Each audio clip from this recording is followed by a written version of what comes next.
नमस्कार। क्या आप भी सोचते हैं कि हमारा देश भारत फिर से कैसे अखंड भारत बन सकता है और उसके लिए भारत और भारतीयों को किस किस समस्याओं से उभरना पड़ेगा?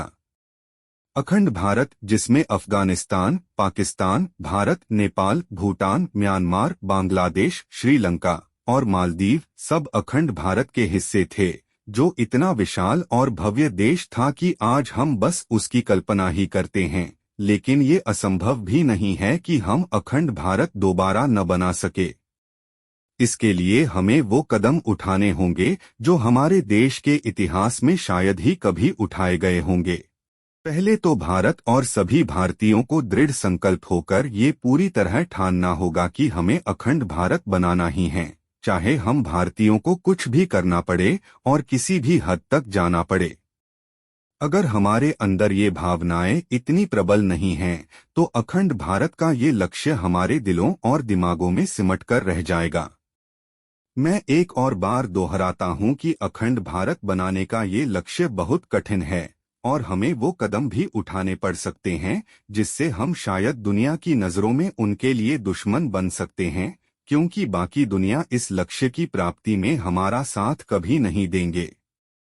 इस लक्ष्य की प्राप्ति में हमें मुख्यतः 5 सबसे बड़े मुश्किलों को पार करके उभरना पड़ेगा, जो शायद हमारे लिए करना असंभव सा प्रतीत होता है। एक जो सबसे पहला है वो है हमारे देश का लोकतंत्र, जिसमें छोटे से छोटे कदम उठाने के लिए कितनी दिक्कतें आती हैं। जरा सोचिए, जब सरकार ने देश में सीएए लागू करना चाहा तो कितने ही लोग, बुद्धिजीवी, देश विरोधी तत्व, विपक्षी राजनीतिक पार्टियां, कई देश जैसे पाकिस्तान, बांग्लादेश, चीन, अमेरिका और अंतर्राष्ट्रीय संगठन जैसे यूएन सीएए के खिलाफ अपनी जंग छेड़ दी थी। जब एक ऐसा नागरिकता संशोधन अधिनियम लागू करने के विरोध में न केवल भारत में विरोध बल्कि पूरी दुनिया इसके खिलाफ आ जाती है, तो जरा सोचिए कि अखंड भारत बनाने के लक्ष्य में कितना विरोध और किस स्तर का विरोध हो सकता है।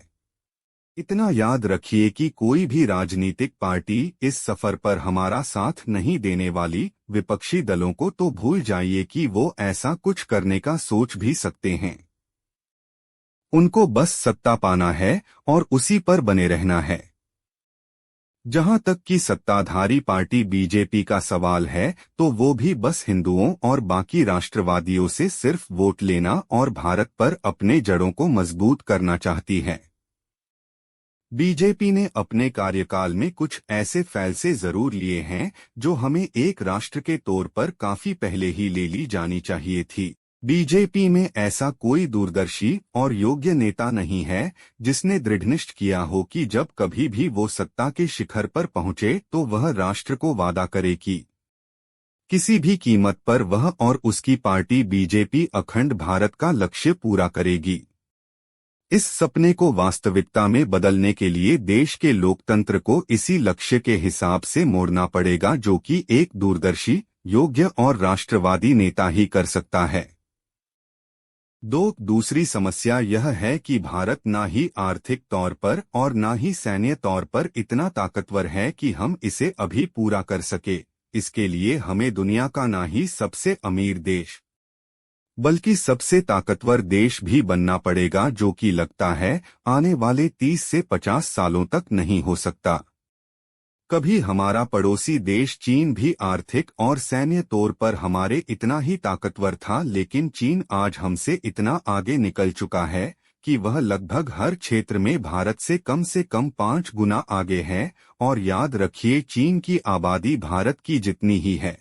चीन ने 1950 से 1951 के बीच में तिब्बत पर हमला करके उसे अपने देश का अभिन्न अंग बना लिया, और इतना ही नहीं, चीन ताइवान और हांगकांग को भी अपने देश का हिस्सा बनाना चाहता है और उन पर अपना अधिकार जताता है। एक तरफ चीन है जो देश इतिहास में उनका हिस्सा थे, उनको वो फिर से अपना बनाना चाहता है, और एक तरफ भारत है जिसने अपने अभिन्न अंग, जो कि अफगानिस्तान से लेकर म्यांमार तक, एक एक को काटकर अलग होने दिया। तो इस समस्या का यही हल है कि हमें भी एक राष्ट्र के रूप में सैन्य और आर्थिक महाशक्ति बनना पड़ेगा। तीसरी रुकावट यह है कि भारत के दुश्मन देश जो कि चीन और पाकिस्तान हैं, वो कभी ऐसा नहीं होने देंगे। वो अपनी सारी ताकत झोंक देंगे भारत को रोकने के लिए। बहुत संभावना है कि जो देश जैसे पाकिस्तान, बांग्लादेश और अफगानिस्तान भारत की अधीनता को कभी स्वीकार न करे तो भारत को इनसे युद्ध करके ही इनको अपने देश का अभिन्न अंग बनाना पड़े। लेकिन सिर्फ इतना ही नहीं, हमें चीन से भी युद्ध के लिए तैयार रहना होगा, क्योंकि वो ये सब देखकर कभी शांत नहीं रहने वाला।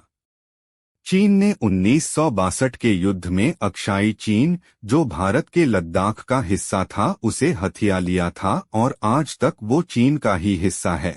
इन सभी परिस्थितियों को देखकर भारत को हर तरह से इन परिस्थितियों के लिए तैयार रहना होगा। न कि यही देश बल्कि अमेरिका, ब्रिटेन और यूरोप की शक्तियां भी ऐसा नहीं होने देने वाले और वे हर स्तर पर ये कोशिश करेंगे कि भारत इतना ताकतवर और अमीर कभी न बने कि वो अपने अखंड भारत के लक्ष्य को प्राप्त कर सके। अगर भारत एक महाशक्ति के तौर पर उभरता है तो इन देशों को अखंड भारत के लक्ष्य के बीच आने से रोका जा सकता है। अंतर्राष्ट्रीय संगठन यूएन और उसके सभी देश अपने अपने तरीके से भारत को रोकने का प्रयत्न करेंगे। हो सकता है वो भारत पर भारी कार्यवाही करे, जैसे आर्थिक प्रतिबंध लगाना, भारत को महत्वपूर्ण संगठनों से निष्कासित भी कर सकते हैं, जो भारत की अंतर्राष्ट्रीय छवि को धुंधला बनाने में काफी होगी। आर्थिक तौर पर भी भारत को बहुत कुछ झेलना पड़ेगा।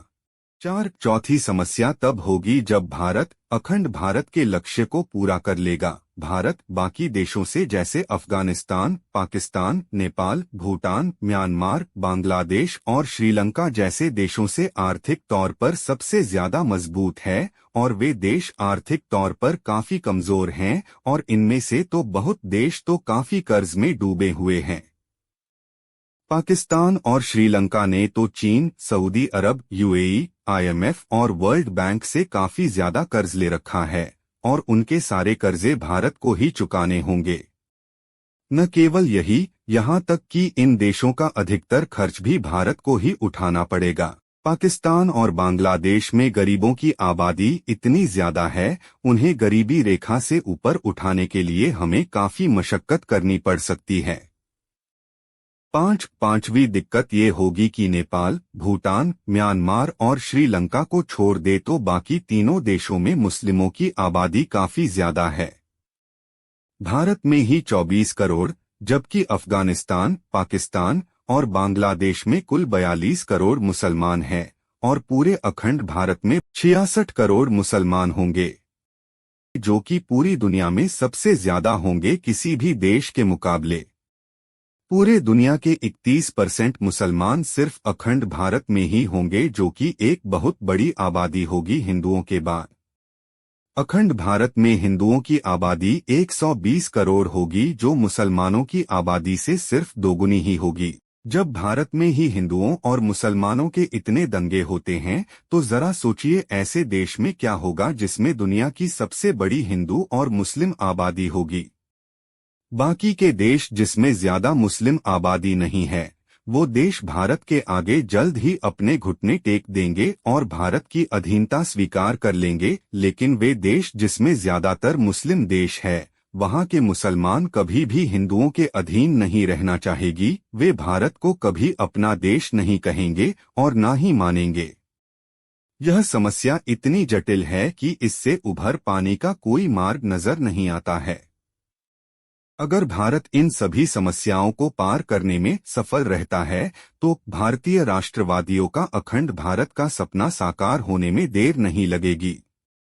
याद रखिए, ये कठिनाइयां हमें बहुत ही मुश्किल और असंभव सा प्रतीत होता है, लेकिन एक विश्व महाशक्ति भारत के लिए उतना मुश्किल नहीं होगा और हमें भारत को वही विश्व महाशक्ति बनाना है अगले कुछ दशकों में, और हम इस लक्ष्य की प्राप्ति तक किसी भी कीमत पर नहीं रुकना है। इस वीडियो में हमने सिर्फ उन 5 समस्याओं को जाना है जो भारत के अखंड भारत के लक्ष्य की प्राप्ति के बीच आने ही वाली हैं। अगले वीडियो में हम इन सभी समस्याओं के हलों को देखेंगे कि भारत कैसे और क्या करके इन सारी दुविधाओं से उभर सकता है। वो सारे रास्ते भी उतने ही कठिन होंगे जितने की ये समस्याएं हैं। वो हल जो भारत को अपनाने होंगे जो कि ना ही किसी भारतीय ने कभी सोचा होगा और ना ही भारत के इतिहास में ऐसा कभी कुछ हुआ होगा। हम देखेंगे कि हमें एक राष्ट्र के तौर पर वो करना होगा जिससे सारी दुनिया की नजरें सिर्फ और सिर्फ भारत पर होगी। अगर आप भी एक राष्ट्रवादी हैं जो किसी भी कीमत पर भारत को अखंड भारत बनते हुए देखना चाहते हैं तो इस वीडियो को जरूर लाइक, शेयर और सब्सक्राइब करें। और अगर ये वीडियो आपको पसंद भी आया हो तो जरूर लाइक, शेयर और सब्सक्राइब करें ताकि मैं अगले वीडियो पर काम कर सकूं। धन्यवाद।